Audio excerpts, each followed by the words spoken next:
Coming to you live from Radio Cayman Studio. For the record. For the record. For the record. Hear from your government officials, independents, and the opposition on issues that matter to you. The record. Engage in an open dialogue between residents and lawmakers. For the record. The record. Informative, impartial, insightful. This is your talk show. 1-800-534-8255. Your calls, your input.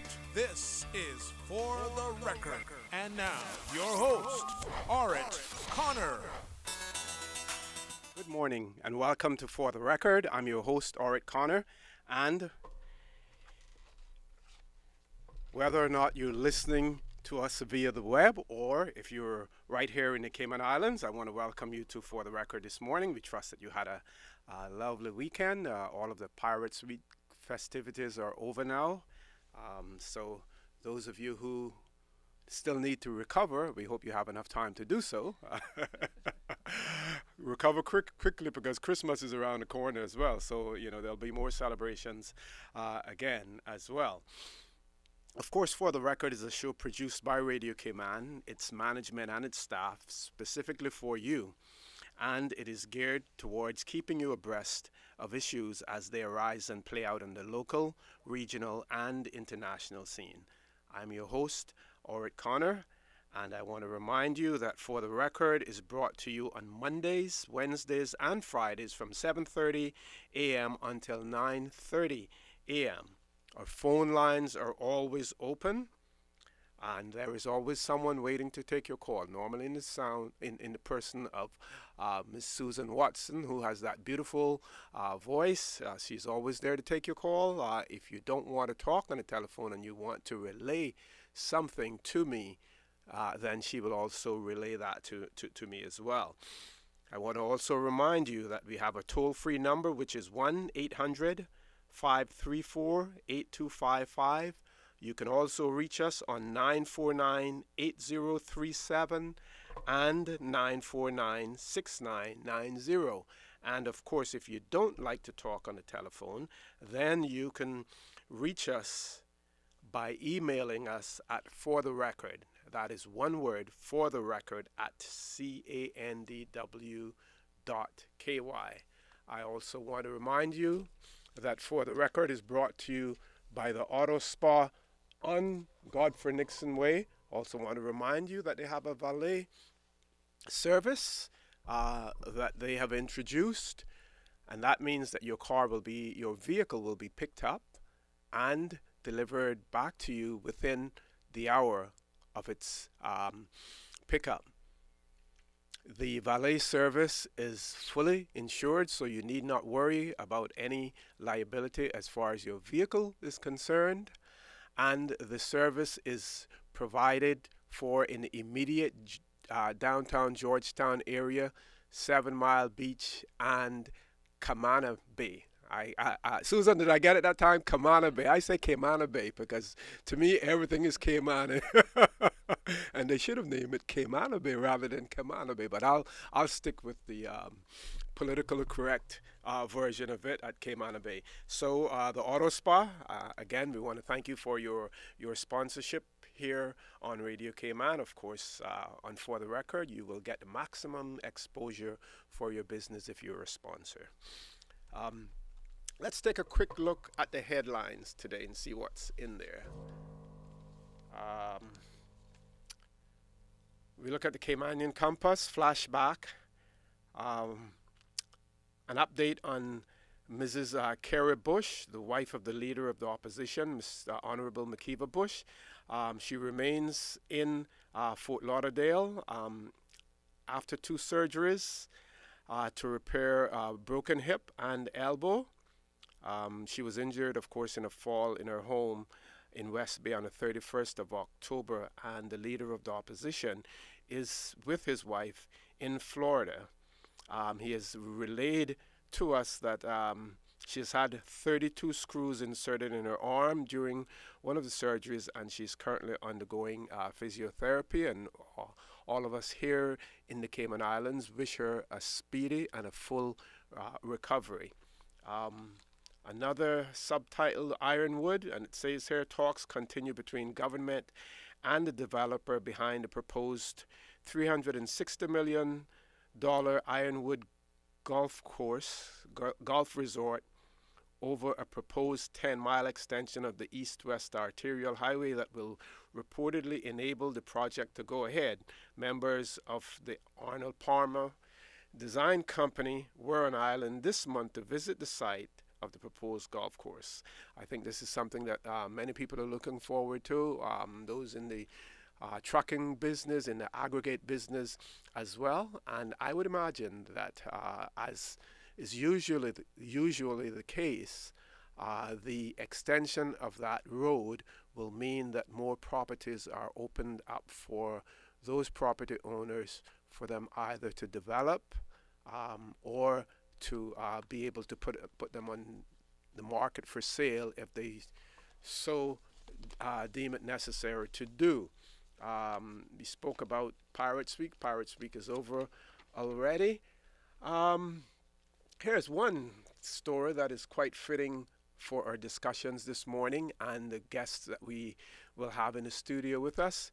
Cayman unit officially opens in Georgetown, and we will have the Minister for Health who will talk to us about that, as well as his Chief Officer, Mrs. Jennifer Ahern. What do we have as far as Cayman News Service is concerned?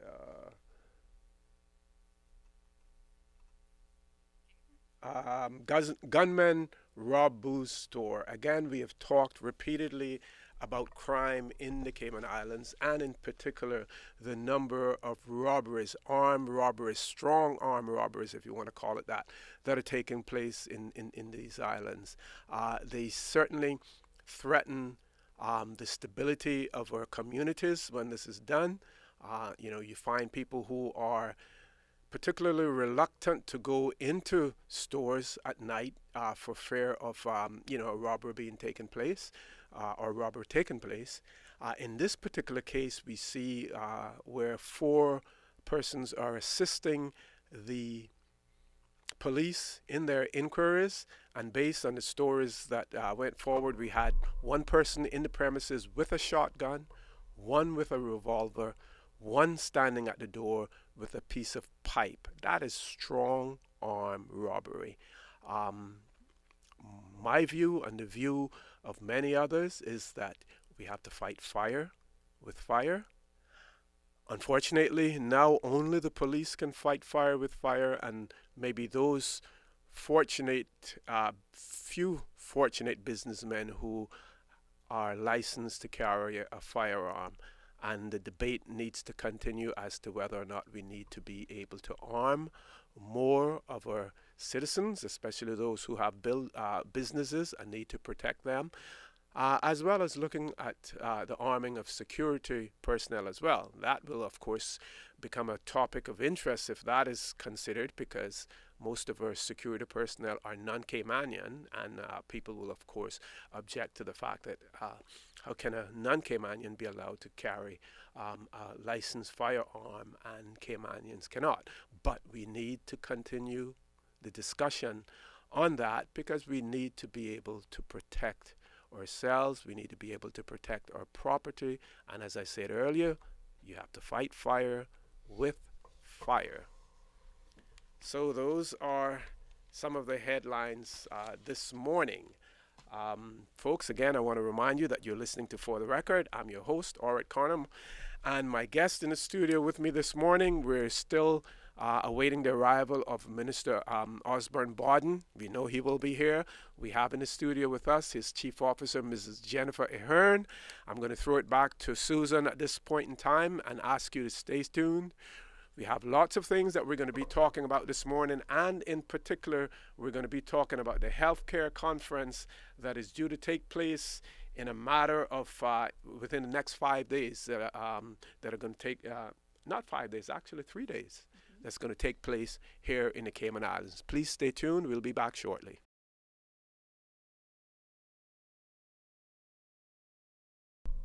Good morning and welcome back to For the Record. I'm your host, Dorit Connor, and my guest in the studio with me, we have Ms. Jennifer Ahern, who is the Chief Officer in the Ministry of Health, Sports, Youth, and Culture, and Minister Barden is on his way in. Jennifer, good morning and welcome to For the Record. Having us this morning. Many exciting things are happening in your ministry these days. There are so many issues that you're dealing with. I mentioned a story in the Caymanian Compass that talks about the chemo unit that has just opened in the hospital, the Georgetown Hospital. We see improvements in the way our diabetic patients are being, treated as well, and the dialysis unit there. We see now more and more partnerships with the Dr. Shetty, hospital as well, where I believe that we're referring more and more patients there as opposed to overseas. But most importantly, what we want to talk about this morning at first, but we're going to talk about a lot of those other things that I mentioned, including the awarding of the consultancy on waste management. But the healthcare conference that's going to take place on the 20th to the 22nd of this month. And the conference is titled Winning the War Against Chronic Non-Communicable Diseases. Tell our audience about your conference, about your sponsors, and about how this moves from one year to the other in terms of the successes that you're able to achieve. Okay, thanks, RC. Yeah, this year's conference, as you said, is focusing on winning the war against chronic non-communicable diseases. And the focus is going to be on cardiovascular disease, diabetes, cancer, mental health, respiratory diseases, and obesity. Those are the big chronic non-communicable diseases that we've been seeing globally, been seeing an increase in the incidence of all of these, and the costs to people personally and to countries in terms of healthcare costs have been increasing tremendously. And so most of these chronic non-communicable diseases, or CNCDs, are preventable to some degree. And one of the messages that we want to get out is to help people recognize and understand what they can do personally to help us as a country win the war against the CNCDs, as well as to help them personally take steps to make sure that they have long and healthy lives. So last year's healthcare conference focused on workplace wellness, and we wanted to focus on information to action and identifying steps that people could take either as employers, employees, members of the community to help improve people's wellness. And we had a tremendous response to that conference. We had over 600 delegates last year, and we did a survey just a few months ago of the delegates to ask them, what changes have you made? Have you made changes? Were we successful in helping you move from information to action? And we actually sent out a press release last week talking about some of the results from that survey, and we found that significant percentage of respondents indicated that they had made a significant positive change or positive change, over 60% of them, in their physical health. And they identified things like they had started walking more. They had started making more of an effort to try and make sure that they got some exercise. Then they also reported a similar increase in, or positive changes in their mental health, their mental well-being, as well as their family health. A lot of people reported that they had gotten some ideas about how they could find more time, make more time to do more quality things with their families. So we're really encouraged by those responses. And we're hoping that this year, building on and focusing specifically on the CNCDs, that we'll continue to see people who are able to identify ways that they're able to make those changes in their lives to improve their health and well-being. Excellent, excellent. I'm told that we have one caller on the line, so we're going to take that caller now. Caller, good morning and welcome to For the Record. Good morning, O.C., and special good morning to the lady, this number one from the Brack. Morning, number one. How are you doing? Haven't heard from you in a while. Yeah, but I listen to you. If it's not something that interests me, I'm not calling. Okay. I would like to ask the lady, is there anyone from the hospital or the medical service up here coming to the conference? Jennifer? From Cayman Brack? Yes, ma'am. Yes. We, thanks to the support of Cayman Airways, were able to get some of the staff from the Faith Hospital to come over and participate in the conference. And we'll also be streaming the conference to the people in the BRAC as well. Okay, just want to say two more things before. Sure, go right ahead. This I got you on. First of all, let me tell you something, O.C. On Saturday, my eyes lit, my one eye light up when I heard Susan on with her country. She hit the roof. Okay. And the second thing is this. She's great. She's really great. Tell me that they can never replace her there. The second thing is this. You try and encourage them to put that government channel up here so we can get to see it too, okay? You want to see everything. Exactly, yeah. You need to be a part of that as well, and we'll try to find out where they're at with that. I think what was the they're working on it. I'm told now someone who's here from GIS, our cameraman, say that they're working on it. Maybe, hopefully, they can give it to you as a Christmas present. How about that?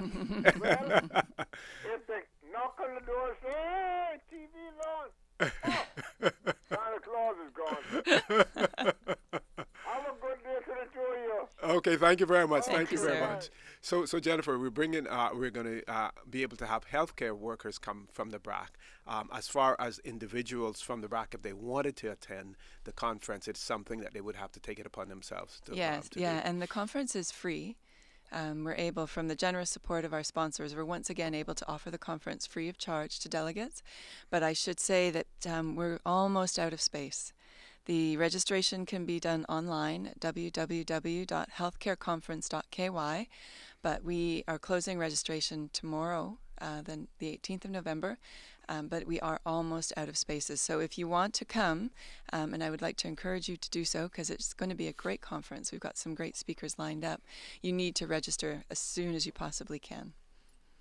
But it is free of charge. Okay, let's look at some of your sponsors on here. I see International Health Solutions, of course, our own Health Services Authority, Tower, DART, Health City Cayman, and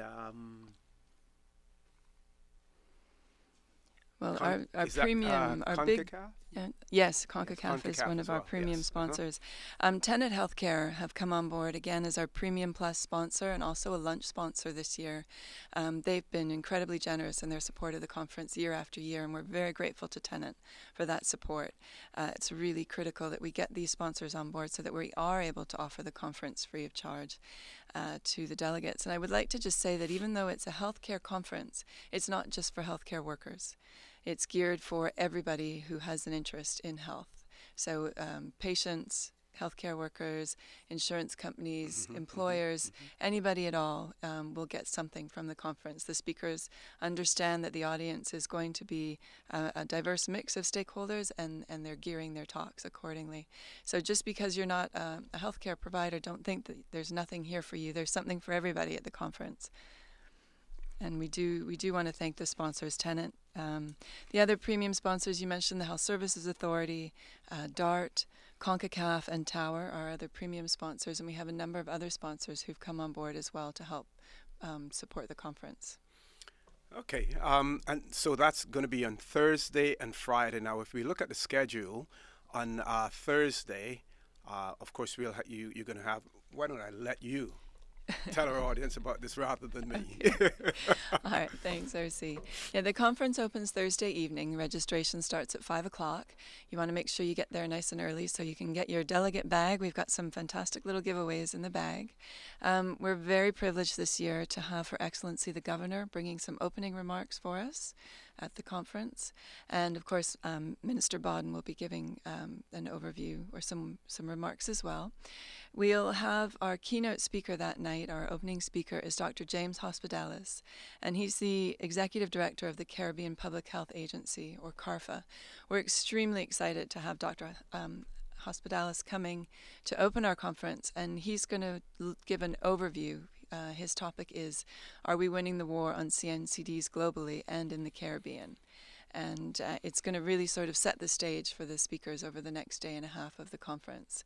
And of course, our very popular Thursday evening cocktail reception follows the opening session as well. Okay. Now, I'm sure that you don't want to give too much away, before the conference, but the topic that your keynote speaker will be talking about, are we winning the war?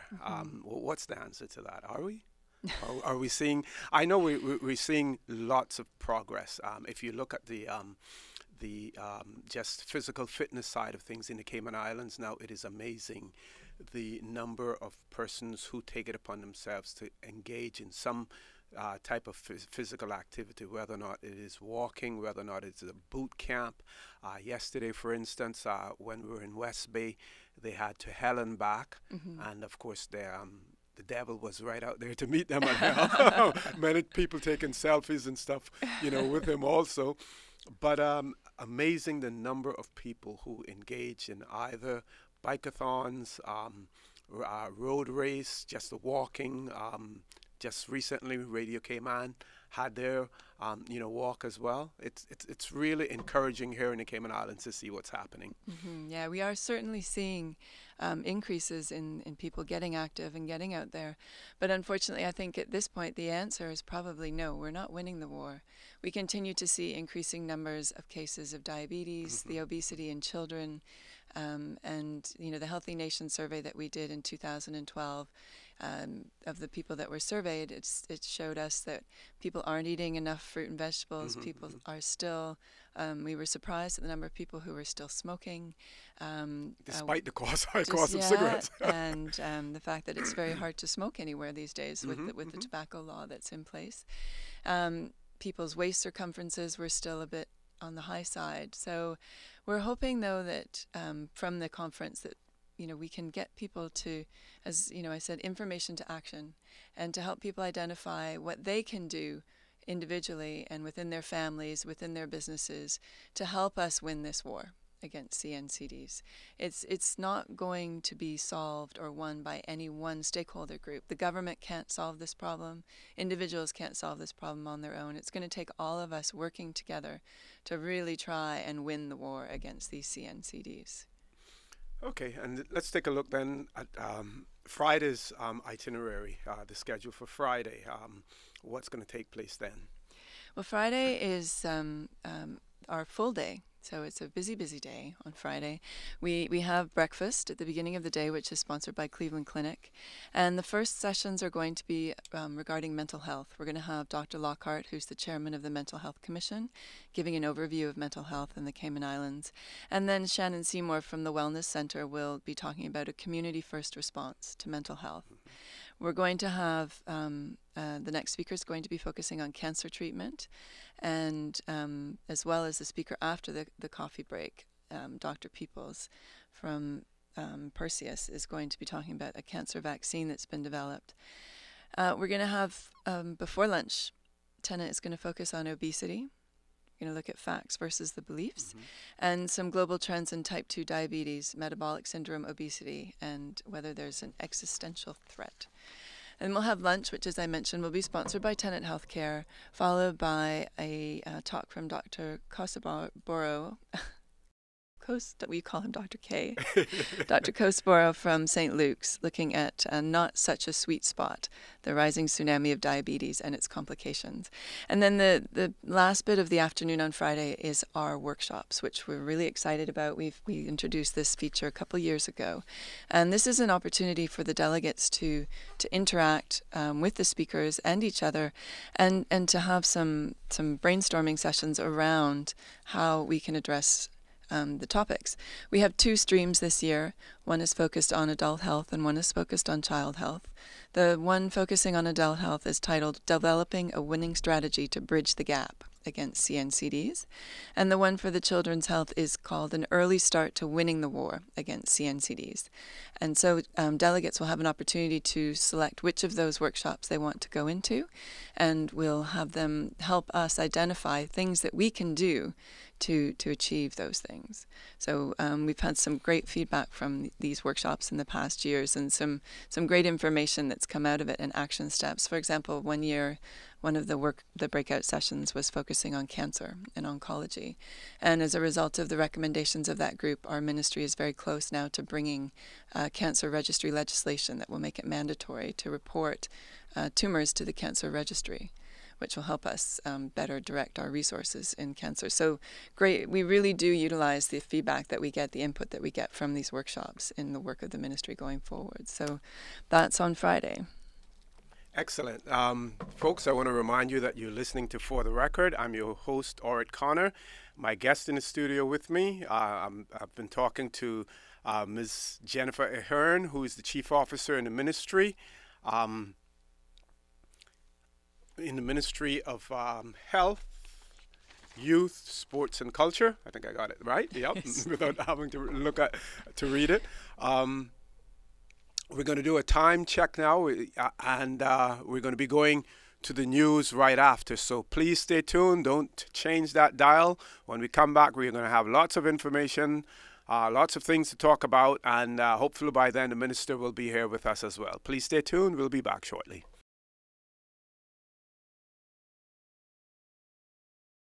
Good morning and welcome back to For the Record. I'm your host, Orit Connor, and my guest in the studio with me this morning. And I promised you that he would be here, and I promise has been kept. Stuck in a little bit of traffic. East-west arterial needs to go further east, I guess, right? But we have with us the Honorable Osborne Bawden, who is the Minister for Health, Sports, Youth and Culture, and is also the MLA from the District of Bawden Town. And we also have in the studio with me Mrs. Jennifer Ahern, who is the Chief Officer in the Ministry. Minister, good morning and welcome to For the Record. Good morning, OC, and good morning to Cayman. Great to be here as usual on Radio Cayman, and good to be back with you on the record. So you guys, I was listening to you coming down. I had nothing much else to do. Stuck there in the traffic, and thanks to my good dog who had decided to wander around this morning. I was trying to get her back in the pen, but thankfully we did that. But it's good to be here to talk about a number of things, exciting things happening on the ministry front, and with healthcare in particular in Cayman.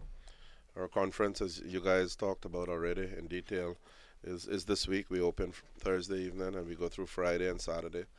And we're looking forward to all of the exhibitors and sponsors, and of course the participants in particular, and the visiting speakers and everybody being with us. The main thing about this conference, and I want to stress this, because you hear about conferences, meetings. The main thing about this healthcare conference is that we want action from it. Like last year from the workplace wellness one, we ended up with a lot of great initiatives. Right next door in the government building, we have a walk-run club. Mr. Hearn and Deputy Governor, a large part of that. And people are becoming more active. As I heard you say, OC, there's so much going on the active scene in Cayman. You wonder how we're not winning this war. But I guess our diet has a lot to do with it, and until we take major strides, and in particular with our young people, I think that it's so easy to give a kid fast food, so easy to give a kid something that's really not good for them, to keep them quiet, as it were, keep them contented. That, if you did that with a piece of fruit or something that was a lot healthier, you would find that you would change gradually the way that our young people eat. But instead it's pizza or it's a burger or whatever, and that's the easy way out. But we have to really take initiatives in that regard and address the obesity through the school system and the healthcare system with our young people. Of course, we're in the advent of all of the electronic toys, babysitters as I call them, and these things they keep kids in the house.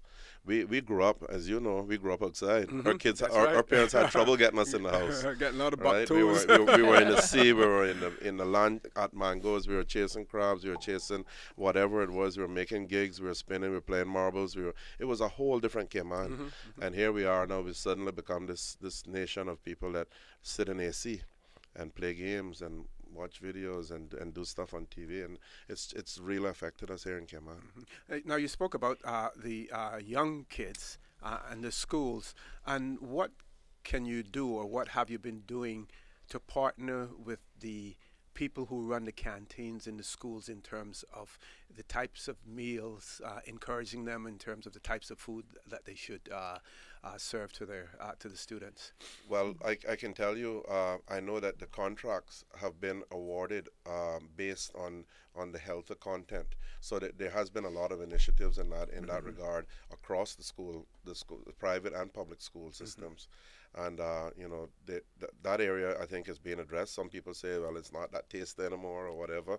So there's that complaint. So there's that balance that you got to strike. But that has certainly been addressed through the awarding of contracts. Now, of course, we have fast food outlets that are nearby, and kids get out and go to, and that's business, and that's so you run into that difficulty. How do you tell someone to shut your business that's doing well and move out of the area because you want to protect the kids? But that's why government is here. Government is here to make tough decisions and to do things that are right for the populace. And so certainly going forward, we have to look at everything that we can to try to improve what our young people consume. And as far as those businesses are concerned, we see a lot of the companies now, like McDonald's and Wendy's and stuff like that. They're offering much more healthier options as well. So they realize that somewhere down the line, their business is going to decline if they don't, go along with the trend. Absolutely. Ms. Jennifer, before we went to the news break, we were talking about the healthcare conference, and we wanted to just talk about some of the exhibits that will be on there and the exhibitors as well. Yeah, well, as I mentioned earlier, we're really grateful to all of our sponsors who have supported the conference and who have enabled us to offer it free of charge to the delegates. A number of those sponsors will be exhibiting at the conference, and we usually have some fantastic giveaways and lots of really interesting information available from the exhibitors. We have a really long list of sponsors, and if anybody wants to, when they're registering on the website, healthcareconference.ky, they can also take a look at the list of sponsors that are there. But you'll see that we've got some of our international partners like Baptist Health, Cancer Treatment Centers of America, Broward Health International, and St. Luke's Hospital, some of the ones that have come on, Cleveland Clinic. And then we have a number of local sponsors as well. We have a Step Ahead Physiotherapy, Atheras Aviation Group, that's the new air ambulance company that launched recently, Aon Risk Solutions, the Behavioral Health Associates of Cayman, BritK, the Cayman Islands Health Services Authority, Cineco, CONCACAF, Fast Signs. That's the one, CONCACAF. That sort of like stood out to me in terms of, here you have, an international, it's a regional sports organization that's involved in it. And what would be so attractive to them to want to be involved? Part of the youth?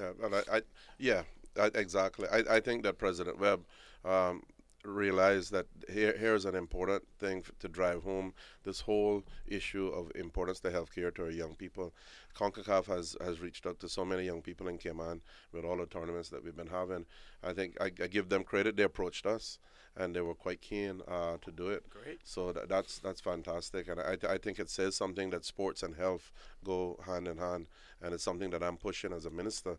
And I know if people have heard me speak, have heard me talk about that, the importance of bringing a lot more sports back into the school curriculum and working. We have a inter-ministerial council set up, or committee or whatever, but working hand in hand with Joel Francis from my ministry, along with Director of Sports and people on the education side to get more sports and integrate the sports and education, because when you have a fit kid, more than likely that their mind is a lot healthier. Anything more you want to say about the sponsorship, Jennifer? I know I interrupted you there with the CONCACAF. Just to say that, as I was saying, there's a lot of them on there.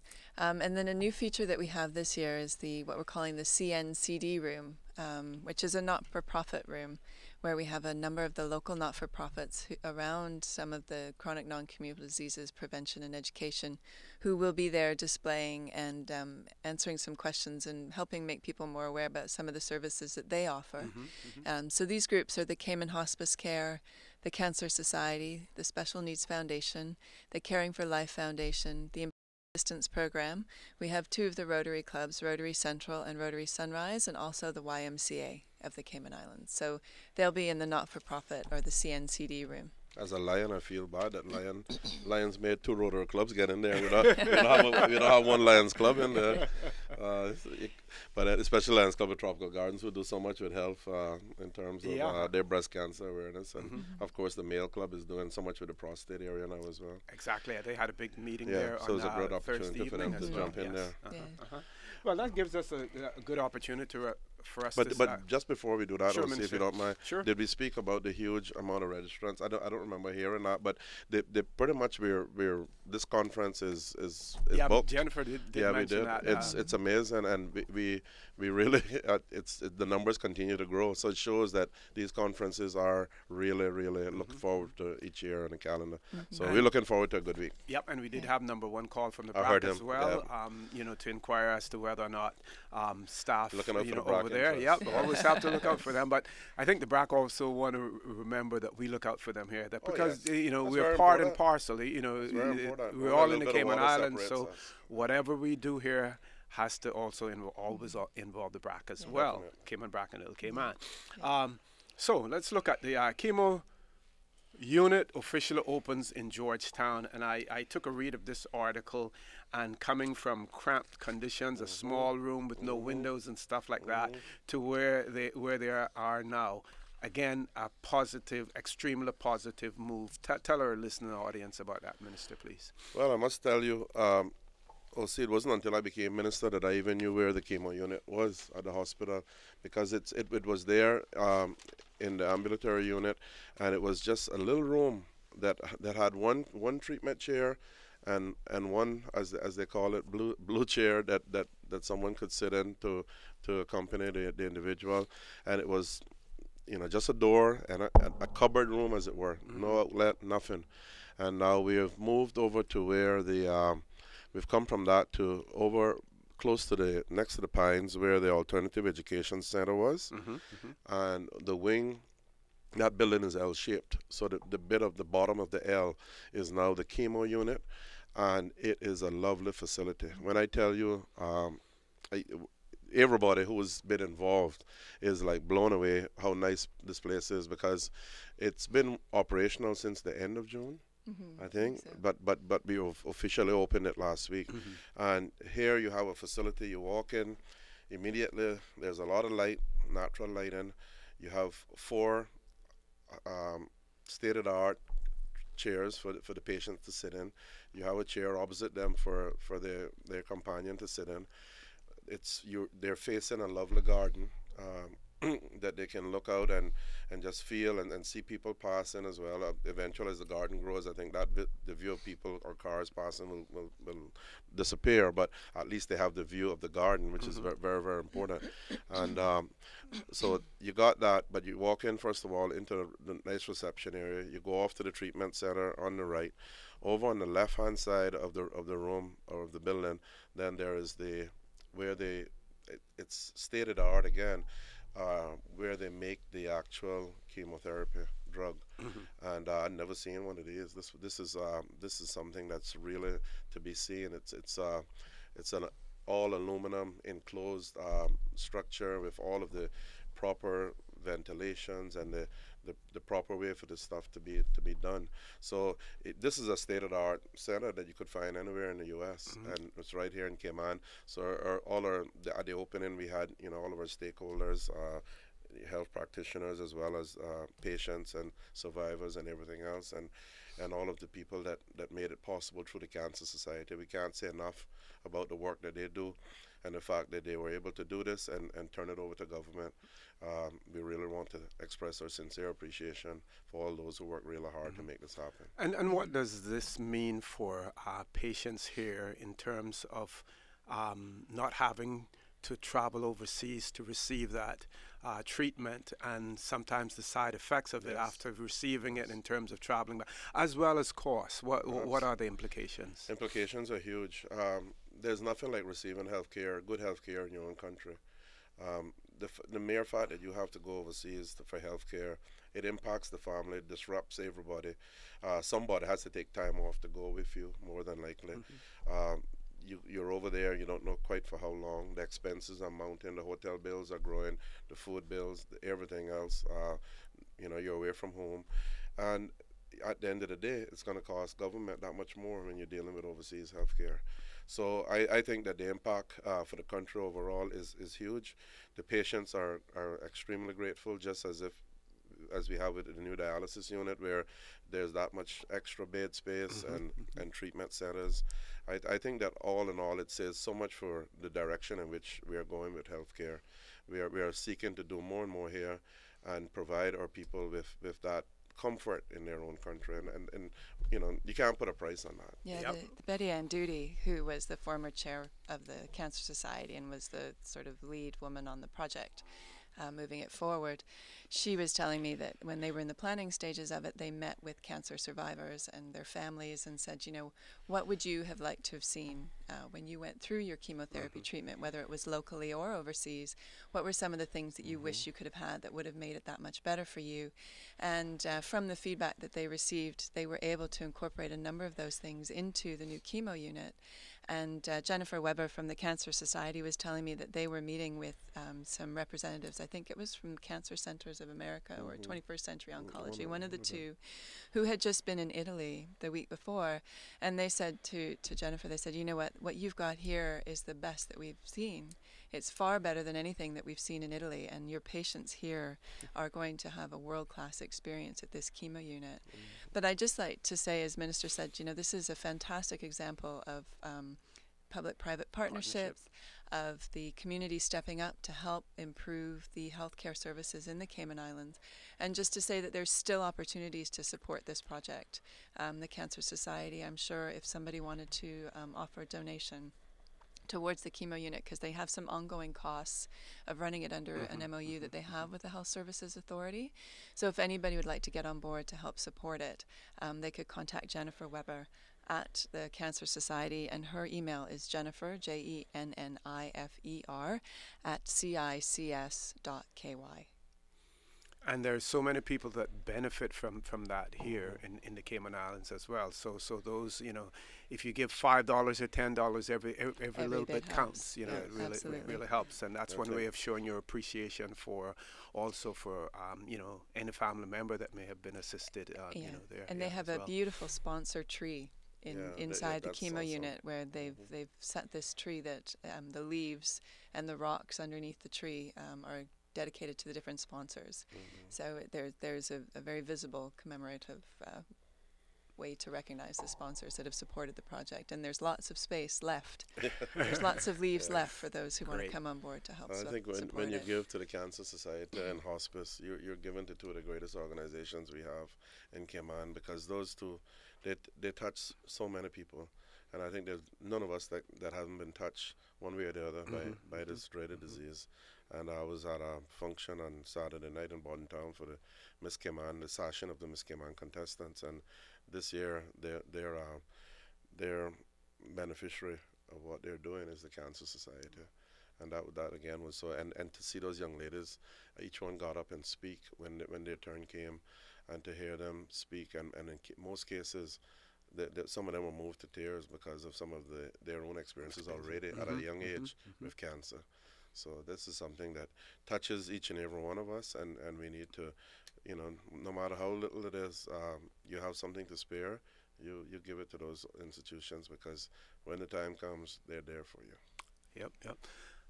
I know that in your closing remarks, you'll have an opportunity again to talk about the health conference and to you know, encourage people to register. Of course, you don't want to over-register as well, and it seems as if you're almost to capacity now. But let's go on to another topic, one that sort of has become a political football here in the Cayman Islands, and one that those for the uninitiated or the layperson, it seems to be extremely simplistic in terms of how we handle our solid waste, but it isn't necessarily that simple. You know, people talk about, oh well, we should separate our waste. You know, have those things that are more difficult, the plastics and stuff like that, separated one way, and other types of waste separated the other. But then, what do you do with it after? We have the pundits who talk about the fact that we have had studies done before, and why can't we use those studies? And there are reasons for those. And we see now where a solid waste contract has been awarded. It's in the form of $500,000. Everyone keeps talking about, the $500,000. In this day and age, $500,000 is not a whole lot of money. I know for a lot of people they will say, if I had $500,000, Yeah. I know what I would do with it. But when you're talking about businesses and contracts, $500,000 is not a whole lot of money. But that $500,000 Well spent. is between AMEC and also KPMG. So that's where that $500,000 is going. But again, you are the expert minister and you're a chief officer, so I'll let you talk to our listening audience about the solid waste contract and where we're heading as far as a solution. Thank you, Osi. And yes, this has been a hot potato and remains so. And rightly so. It is an urgent situation, no doubt about it. But as we kept saying from the beginning, we have to make sure that we do this right. We don't want to. I didn't want to come in here not knowing anything, first of all, about waste management.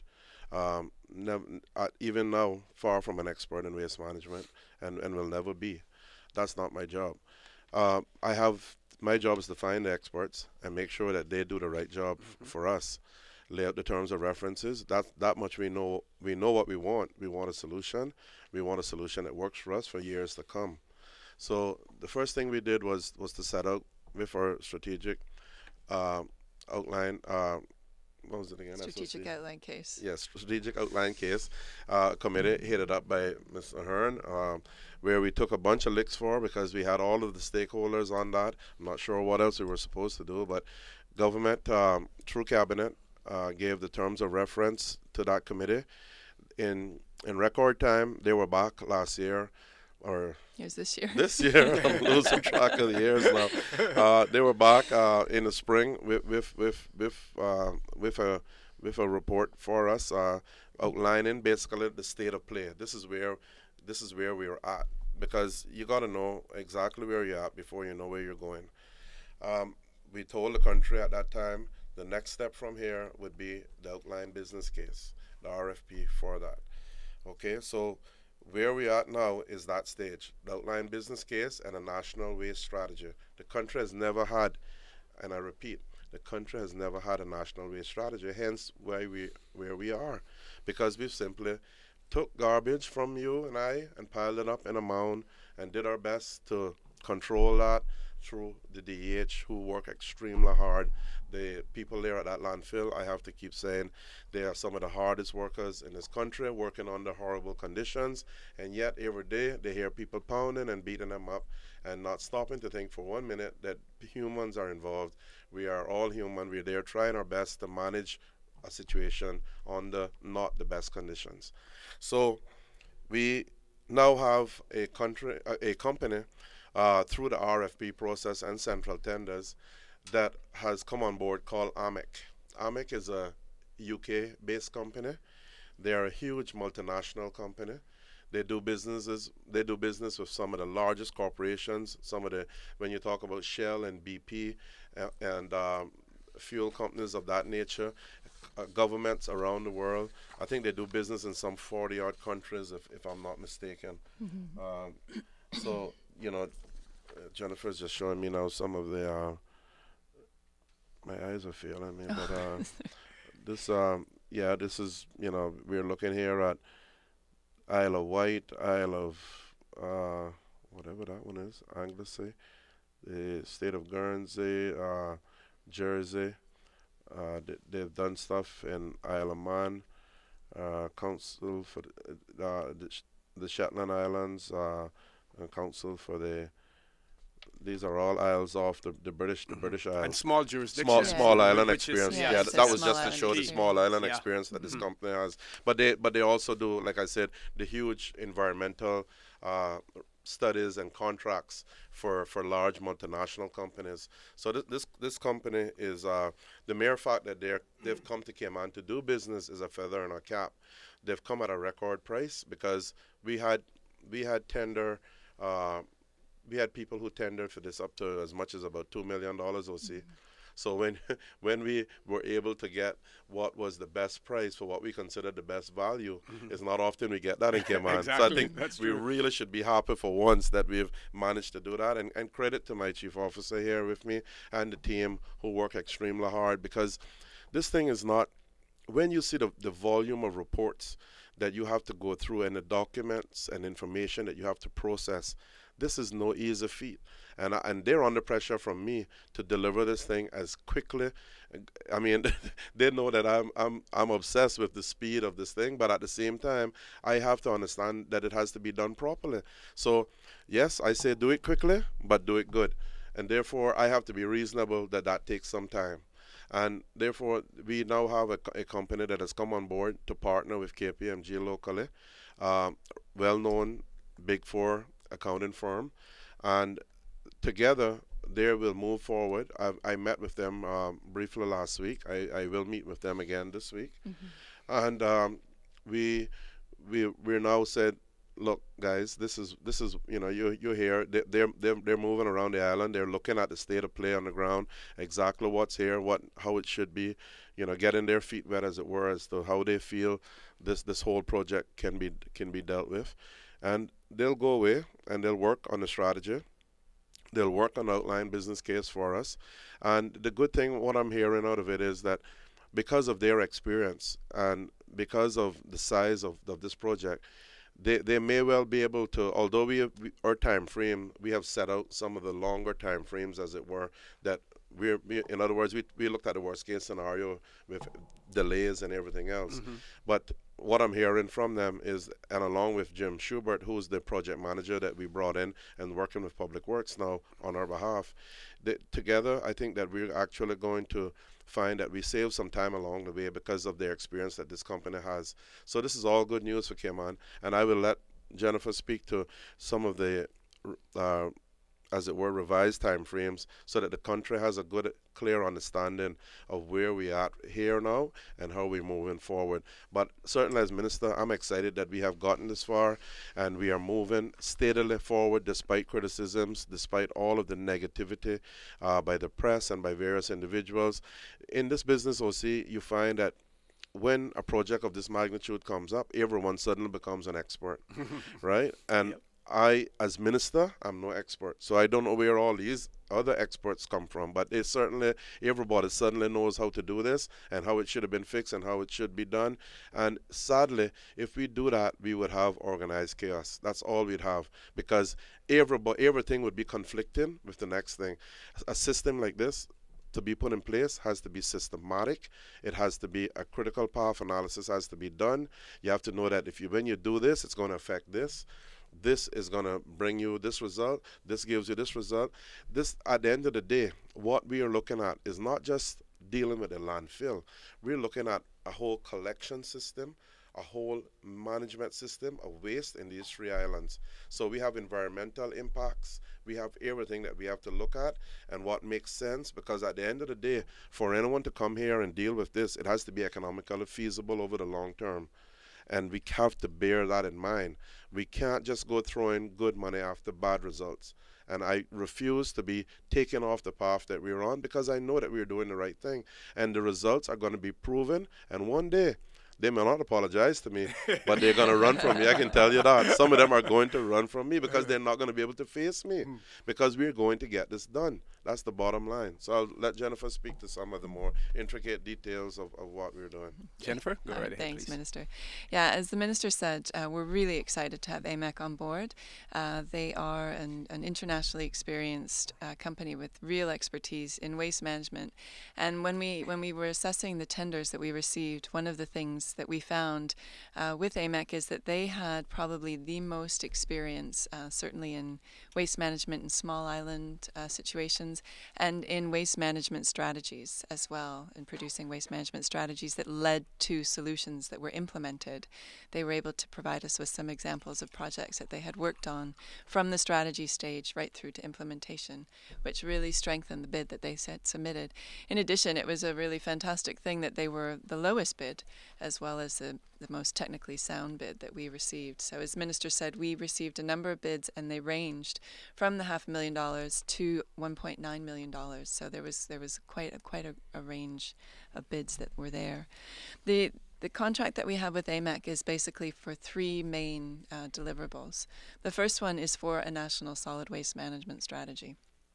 When the steering committee was working on the SOC and trying to identify what the preferred project option would be, which is part of the new FFR process that's required, we really struggled because we didn't have any guiding documents in terms of a national waste management strategy that would help us put the parameters around what this solution should look like. So we spoke to the minister, and he agreed that really needed to be our first step. We needed to get a national waste management strategy for the country. AMEC are bringing a wealth of experience to the table, and we're hoping to have that strategy produced within the next 4 to 6 months. Part of that process, there will be public consultation, there will be public input, so I would ask members of the public to sort of watch this space, stay tuned, and to make sure that they take advantage of opportunities that will come to them over the next few months to get involved with this process. This is a strategy that we're going to be looking at, as you said, a very long time horizon, the next 30 to 50 years.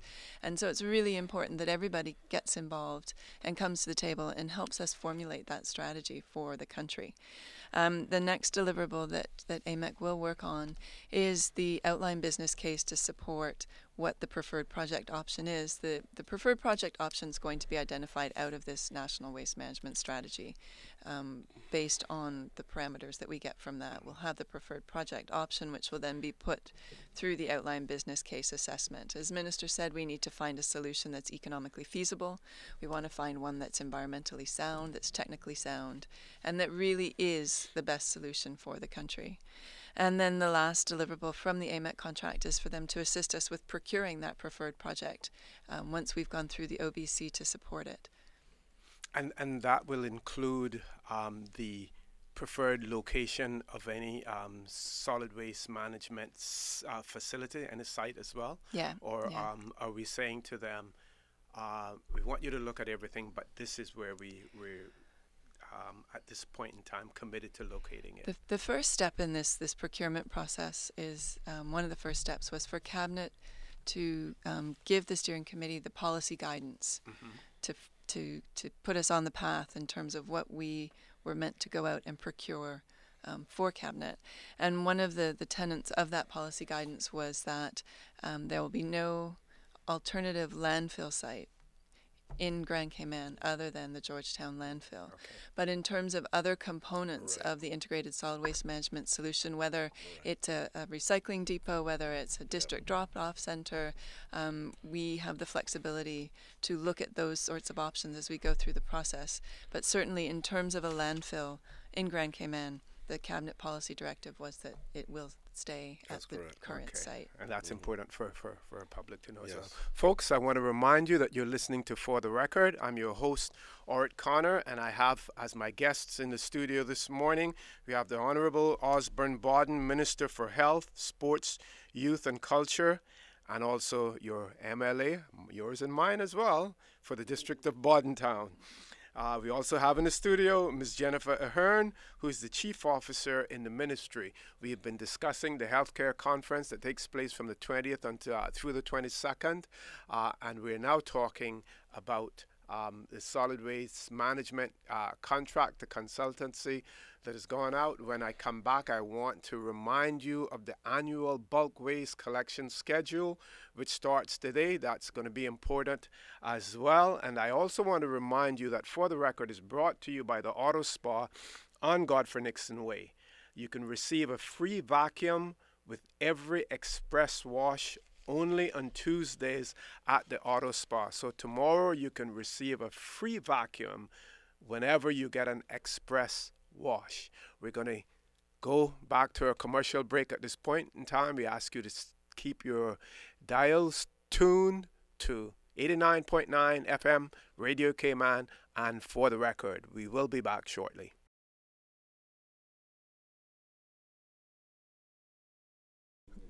Good morning and welcome back to For the Record. If you heard a little a tidbit of us talking off the air, it wasn't anything that couldn't be heard on the air, so no problem with that. I want to remind you that you're listening to For the Record. I'm your host, Dorrit Connor, and my guest in the studio with me this morning, we have the Honorable Osborne Bawden, who is the Minister for Health, Sports, Youth and Culture, and also our MLA representing the District of Bordentown. We also have in the studio with us Ms. Jennifer Ahern, who is the Chief Officer in the ministry. I promised you that when we came back on air that I would talk to you and give you the schedule for the annual bulk waste collection schedule that takes place in the Cayman Islands. And I must say, you know, I read things in other jurisdictions. I've lived in the United States, and certainly I haven't seen this type of service offered, you know, anywhere so far. And we're again extremely grateful, and the public should be extremely grateful for what is being offered here. So the annual bulk waste collection schedule for 2014, starting today, the 17th, and running through the 22nd. You have East End and the North Side.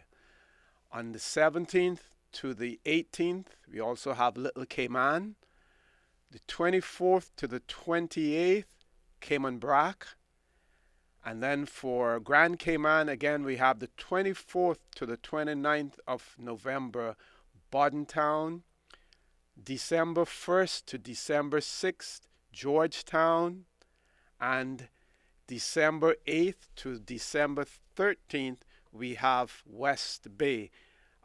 People are also reminded that the public should not place items out once that date has passed, because we've seen that happen in the past where you have either ignored the date or you didn't realize what date it was that the stuff should be put out there, and then you put it out afterwards. Then it becomes a sore eye during the course of the holiday season and on to the new year until, you know, someone can pick it up. So if you missed the date that it's supposed to be put out there, please do not put it out after the date is passed.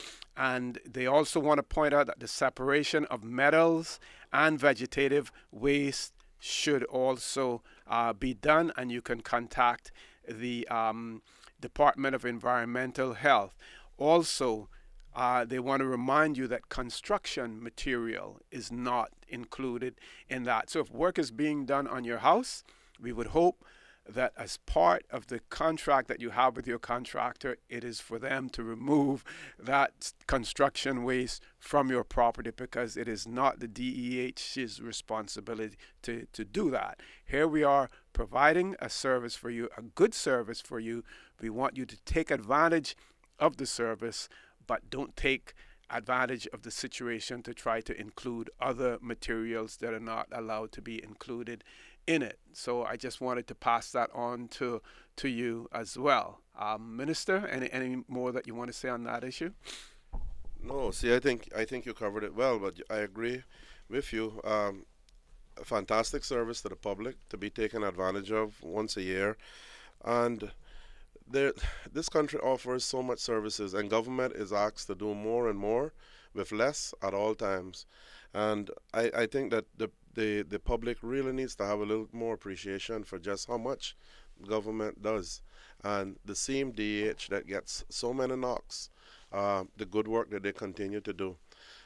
This is a prime example, as well as anyone can take a drive down to the landfill now and see the good work that's being done there, the improvements that have been made to the system, and the fact that we're about to take ownership of some more new garbage trucks, which are well needed, and more equipment that will be coming along to keep the whole maintenance and management of the landfill operations, or bring it back to where it should have been for a long time. The thing that's happening there now, they've started some of the covering of the site, and that's so important. I keep saying that an open and exposed landfill is really a recipe for disaster. And that's where you get all the risk of fires and all that. So we're getting to the point now where with funding that we can actually cover the site, compact it, cover it, and go again. So that, and you have what you call an a work area, which is 100 by 100 normally, that you work from on a daily basis once you have the rest of the landfill covered, and you work within that area, and at the end of the day you usually cover that and go again the next day. That's the way a proper landfill is managed, and I'm thankful that they are working quickly towards that. They still lacking a number of pieces of equipment that are really landfill purpose built equipment, because you just can't take a regular open faced bulldozer or compactor or whatever it is and put in there. It has to be sanitary for the workers that are there. But they're doing a great job, and we are operating there on some 70 acres of land, and there is other land there in the area that available for operations if need be down the road. So I think that in terms of what we were saying just before the break, what Jennifer was alluding to, yes, the hopefully a plant and the landfill can be on that site, but there are elements of this new process that will likely be called for from our experience.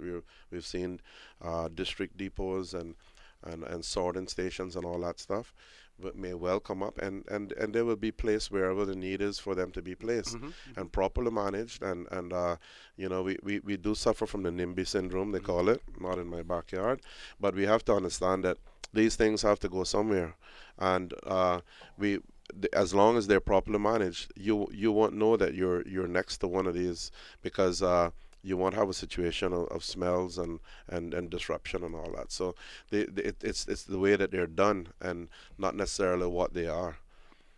Exactly. Thanks very much for that, Minister. We have one caller on the line, but we're going to ask that caller if they can just hold on. We're going to go to the headline news in a few minutes. So we're asking the caller to remain extremely patient. It won't be quite a long break. Oh, okay. Sorry. We're going to take the caller, and then we're going to go to the headline news afterwards. We always say our callers are the most important people, involved in this show. So we're not going to let you wait any longer. Caller, good morning, and welcome to For the Record. Yes, good morning, Mr. O'Connor and Mr. Osborne Borden. Honorable Mr. Osborne Borden. Good morning.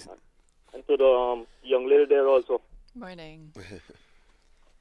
Yes, speaking of concerning our landfills, I see in the United States they have bought special garbage trucks.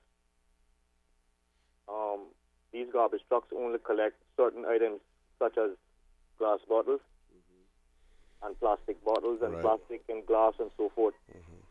And there's when they do go to collect them, the garbage cans have names on them that the garbage collectors are held up in any long period of time in getting the garbage collected. And I think this is what we need to do, but the public has to do their part also. Exactly. Yes, and the public, rules have to be put in place that if these things aren't sorted out in this way, your garbage will not be collected. Yeah, absolutely. Thank you very much. Thank you. Well, okay, Minister, we're going to just go right off to the news, and we'll give you an opportunity to comment afterwards. Sorry about that. Folks, I want to remind you that you're listening to For the Record. I'm your host, Dorit Connor. My guest in the studio with me this morning, we have the Honorable Osborne Borden, who's the Minister responsible for health, sports, youth, and culture. And we also have Ms. Jennifer Ahern, who is the Chief Officer in his ministry. We're going to go to headline news. Please stay tuned. We're going to be back shortly with more.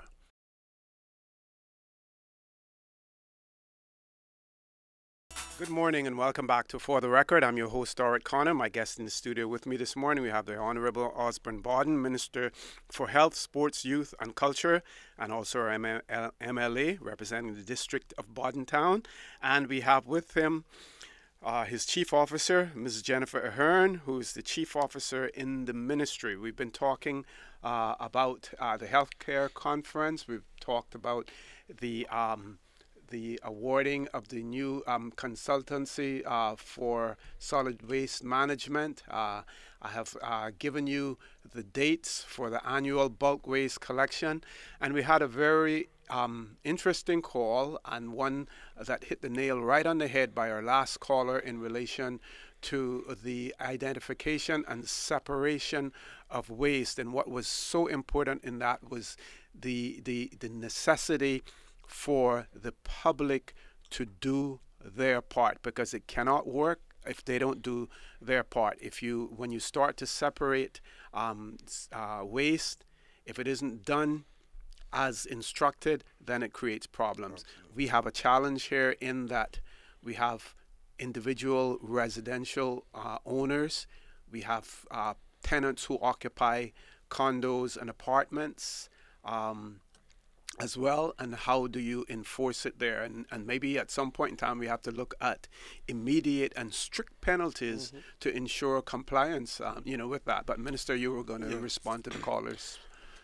Thank you, O.C. Well, first of all, I wanted to thank the caller. And what he's saying is very likely could be the outcome of the studies that we're doing, because he's speaking to large-scale recycling.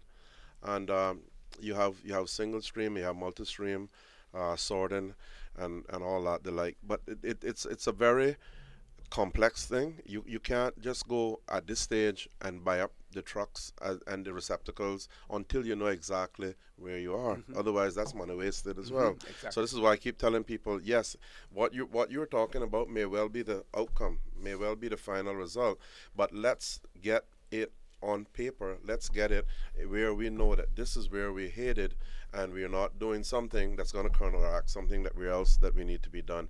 So the caller is perfectly right, and you're absolutely right, O.C. It's going to take public buy-in, and more than likely it's going to take legislation, because you know how this is. If you don't enforce it, it's no sense really saying, well, this is what should be done. And at the end of the day, you're just making the process that much harder by the time you reach the final destination. So yes, we may well see new types of trucks, new receptacles, colored receptacles. We're already seeing a certain amount of recycling by private companies and by government now. We do a lot of recycling at the landfill. We do batteries, we do metals, we do cans, we do oils. There's a lot going on there. We have a number of companies that have sprung up and are doing quite well on island, and they're doing plastics, cardboards, metals, different things as well. I think just on Saturday there was an open house by Junk, which is one of the companies on island that are doing very well and putting their receptacles more and more around the place. I even see them around the government building. So this thing is catching on, and that's great. But we need to know that from the government side, in our national waste management strategy, that we have a clear path through which we're headed, and what we're doing is everything is going to work towards the proper end result, and we're not doing something that we have to discard and waste money on and then do something else down the road. So just want to say, I just wanted to drive that point home. Yeah, and that's a really important point, and it's also to your point earlier when you opened about people saying we've already done these studies. There's all these studies that have been done already. Why are we doing this again? And as the minister said, the critical factor here is making sure that we're taking a holistic and comprehensive approach to the problem. In the past, the studies have been done on components of the problem, on a particular solution, but in isolation of the broader perspective. And one of the benefits that we see of the process that we're going through that's required by the framework for fiscal responsibility is the opportunity to assess things up front and to make the mistakes on paper rather than after we've written the check or we've cut the ribbon and things go completely pear-shaped. We want to make sure with the process that we have in place that we're getting the right solution that hits and ticks the right boxes and is the best solution for the country. And hopefully that the actual delivery of the project, when we get to that point, we will have ironed out a lot of the potential hurdles and bugs and barriers on paper ahead of the game, so that the actual project delivery should be much more smooth and result in the best possible project. Exactly. And our huge watchdog, who is the United Kingdom, has not criticize you for the process that you've taken, to get it. Very supportive, because they do realize and recognize that in order for you to get it right, that you have to go through that process. It cannot be a knee-jerk reaction, and we can't necessarily look towards a study that was done years ago or even months ago, because their objectives may have been completely different than what your objectives are now. And none of those studies have been wasted. All of the background studies, all of the information that we have has been fed into this process and has been made available to AMEC and KPMG and to the steering committee. So it's not a situation where we're just leaving those reports on the shelf. We are using them. There's a lot of valuable background information in those reports, and so they aren't going to waste. They are being used, but they're being fed into this more holistic and comprehensive approach. And I know that the former minister, MLA Art McLean, has offered his support in terms of whatever advice or assistance or serving on on committees to assist with this as well. He's been supportive. Him and MLA Ezard. They have not knocked what I'm doing with this because they know. Because at one point, MLA Ezard was also in charge of this area. We stick around long enough, we're in charge of some of everything, right? As well as the hospital. McLean, yes, right. So, and I just had Minister Scotland texting me since I've been here and giving his support for it and saying that it's the right direction in which we're headed.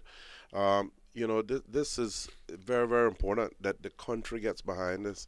This is a country initiative. It's something that's needed.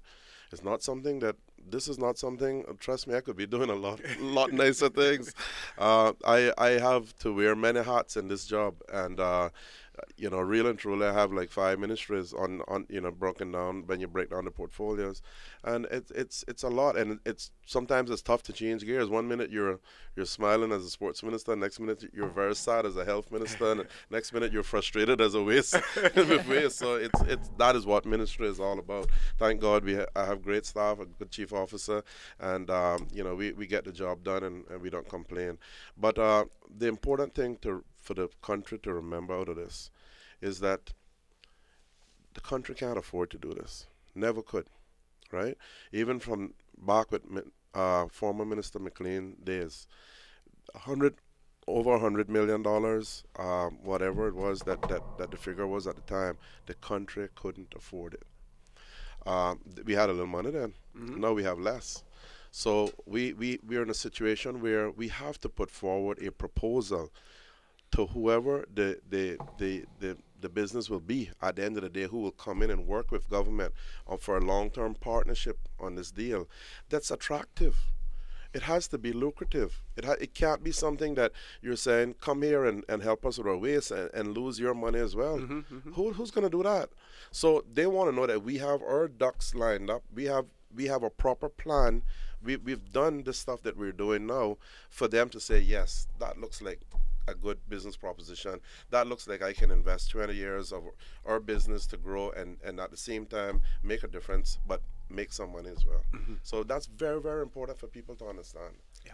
As far as the Environmental Protection Fund is concerned, how much access would you have to funds from that?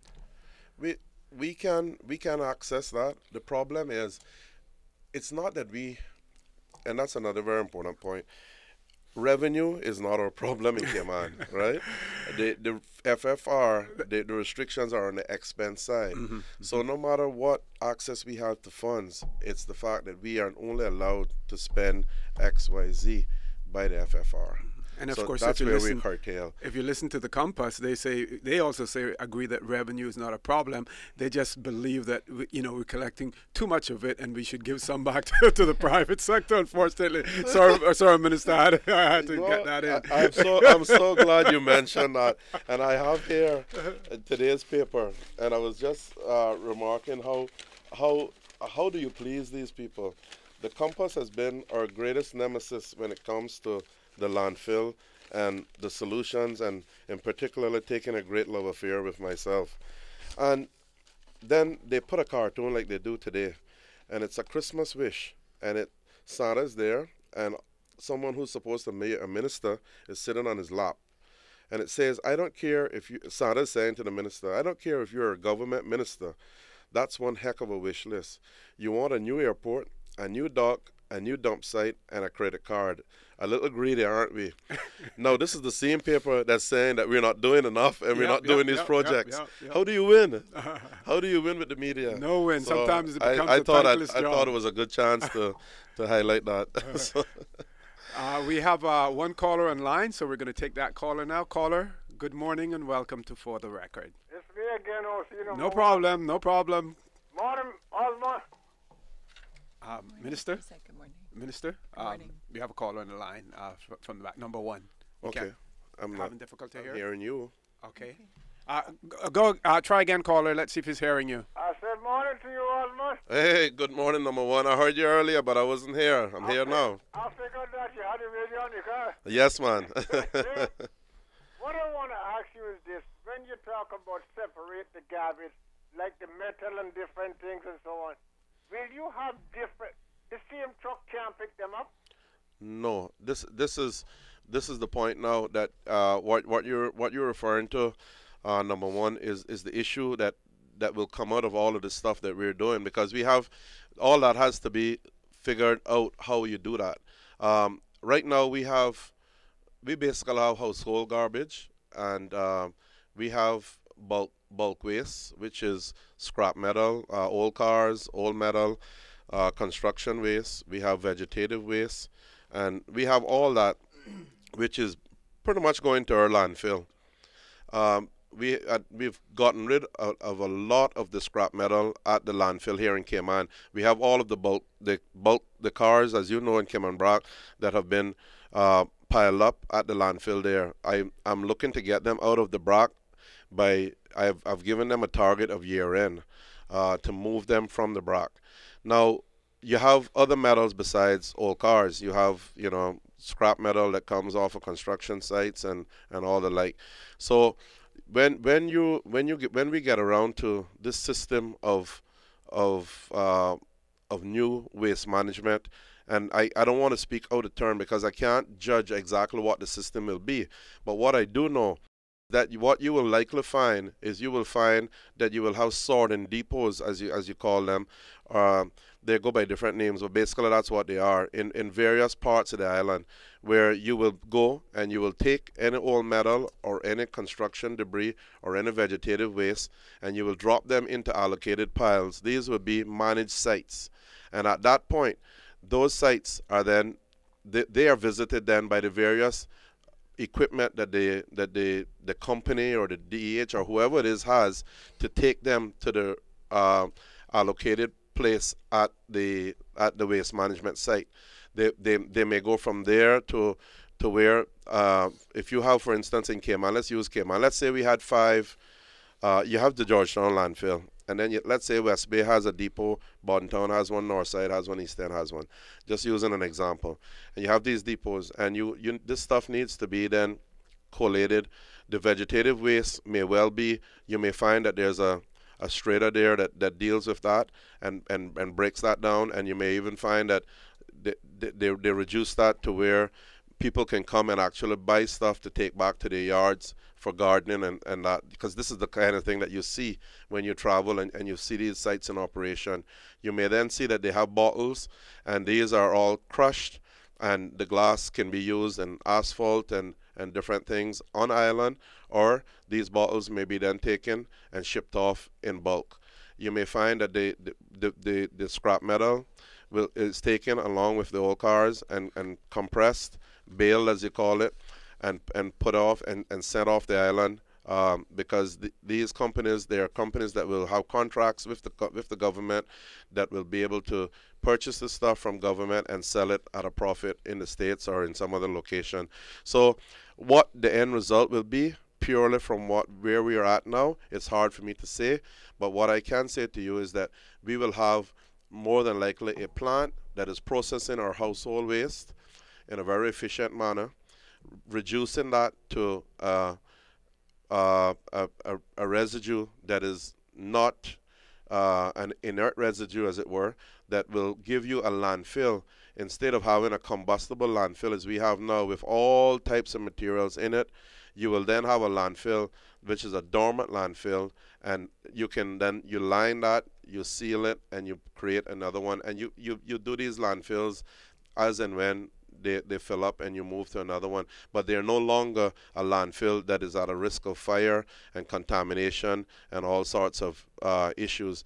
And you have a lot of your other stuff then probably going off island in various recycling, aluminums, scrap metals, plastics, bottles, rubbers, who knows what it is. Some of it may go into the landfill to create fuel for whatever process you have. Some of it will then go off in bulk, and that way you find that you manage the island's waste in a lot more efficient manner than what's happening now, which is basically a general collection and everything piling up in one site and really not giving us the result that we would like. Okay, sir. Thank you. I just want to ask a question to get the. You know how things go. You got to find ask if you don't know, ask the question. Absolutely. Thank you so much for asking. Thank you all. Okay, brother. Thank you very much, number one. We're going to go to a final break, and when we come back, we're going to be wrapping up. We'll probably switch gears again and go back to the health conference because that is the main focus now, because that's going to be taking place from the 20th. So, folks, stay tuned. There's still more left to come, even though we only have about 10 minutes left. We're going to take a quick news break, and we'll be back shortly.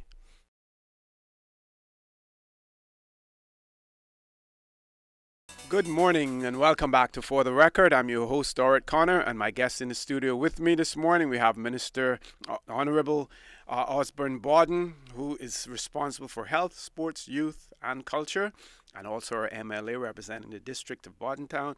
And we have with him Ms. Jennifer Ahern, who is the Chief Officer in the ministry. You just heard one of our callers call in about the separation process, and as far as waste is concerned, and the minister was able to give a really great outline in terms of what he envisages. Of course, we don't know what the final decision is going to be as far as any recommendations that are concerned. We do know, for instance, that they have said that when you're looking at the facility, the Georgetown facility is going to be the current site is going to be the focus for anything. Other than that, everything else is up. Yes, there. So, just a few minutes left. Health conference. Let's take a run back to that. Jennifer, before the minister makes his closing remarks, any reminders? I know we want to talk about the location as well, of the conference. Yes. The conference opens this Thursday, which is November 20th. Registration starts at 5 o'clock. It's being held at the Ritz-Carlton. Registration is free, but it closes tomorrow, and we are nearly at capacity. So if you haven't done so already, please go online, www.healthcareconference.ky.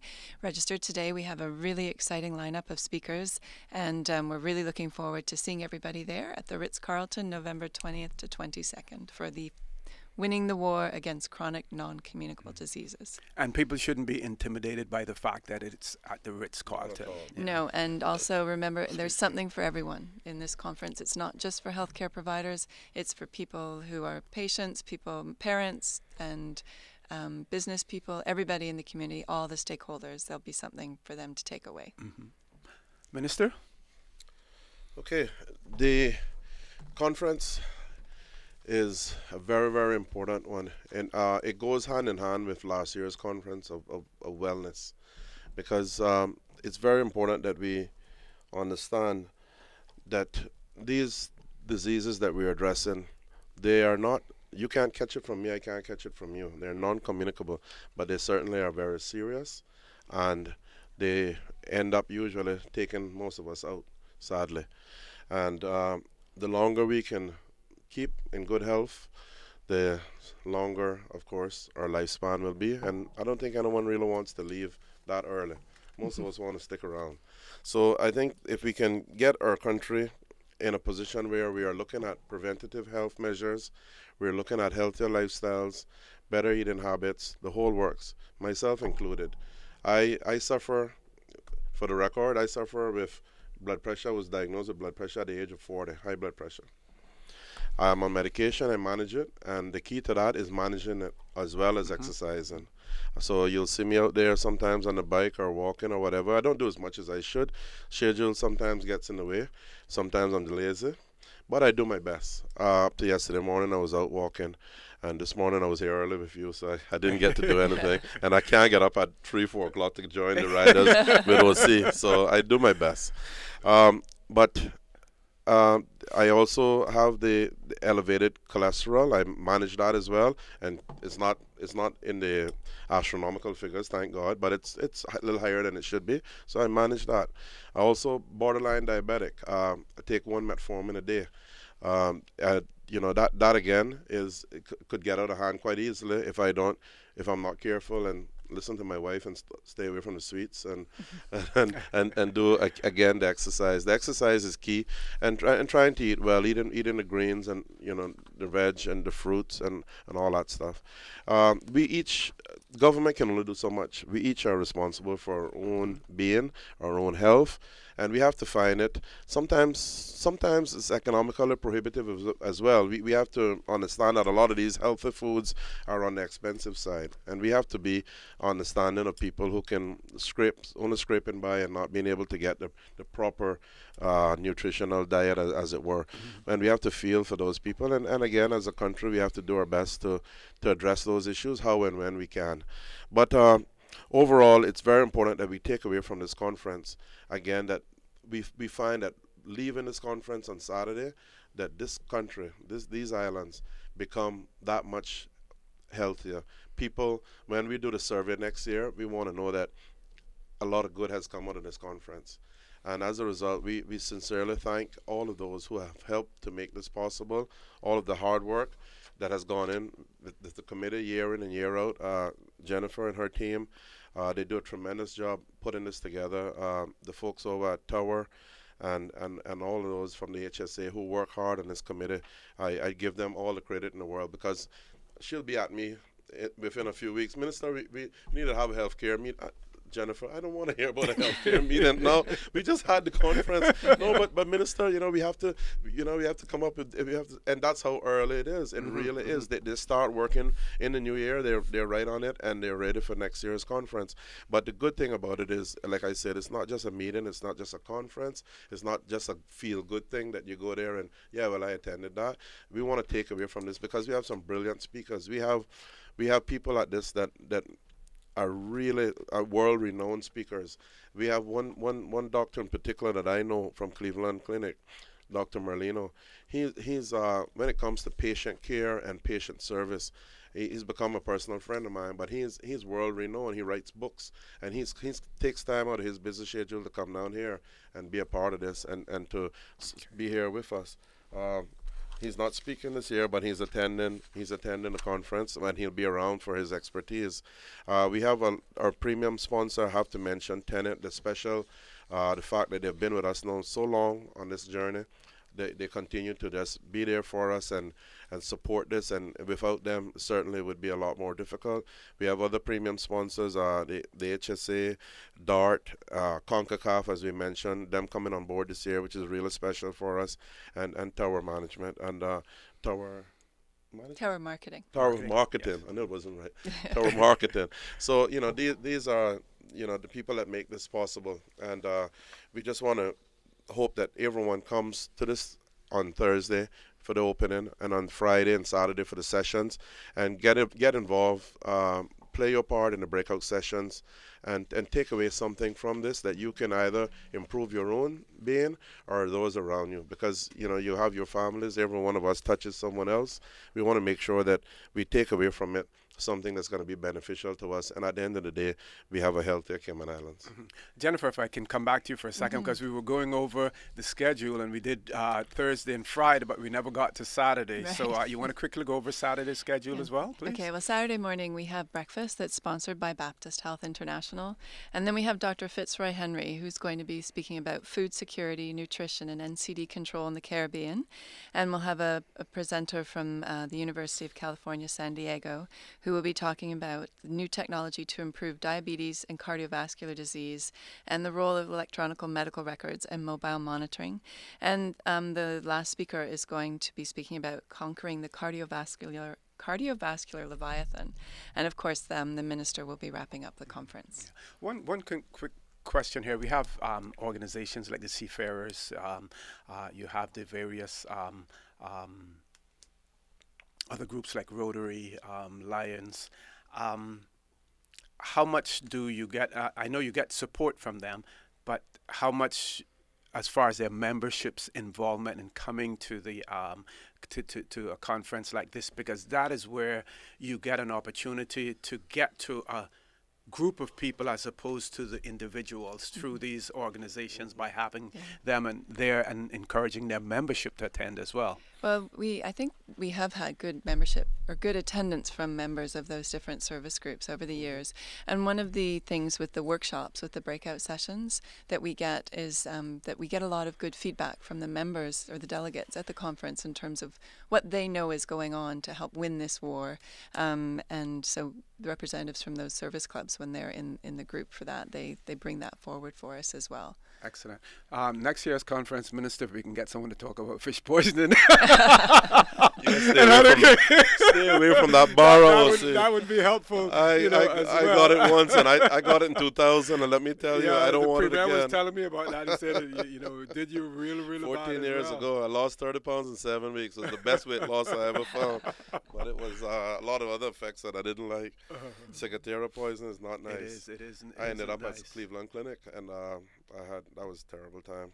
Yep. But before I go, I'll see it, and I want to mention something that's important to me and important to us as a country. We have heard a lot about Cayman Thanksgiving in recent times, and I'm very supportive of Cabinet Secretary Samuel Rose and his committee on this, and we're actually moving now for Cabinet is about to formally declare the first Sunday of December in each year official Thanksgiving, Cayman Thanksgiving Day. Excellent. And I think that's a huge step forward. I don't like that we have to copy everything that happens in other countries. So when people ask me to come and celebrate U.S. Thanksgiving, I don't want them to think that I am biased, but I am to an extent that there's U.S. Thanksgiving is for the U.S. people. They know why they're celebrating that. And I think we should have our own. I've always felt that. I was a strong proponent that after Hurricane Ivan that we should have had a Thanksgiving from then, because I thought that coming out of that and surviving that was enough for us to mark. And I'm happy then that I didn't know that Samuel had his own thoughts and they were thinking about the ending of hurricane seasons.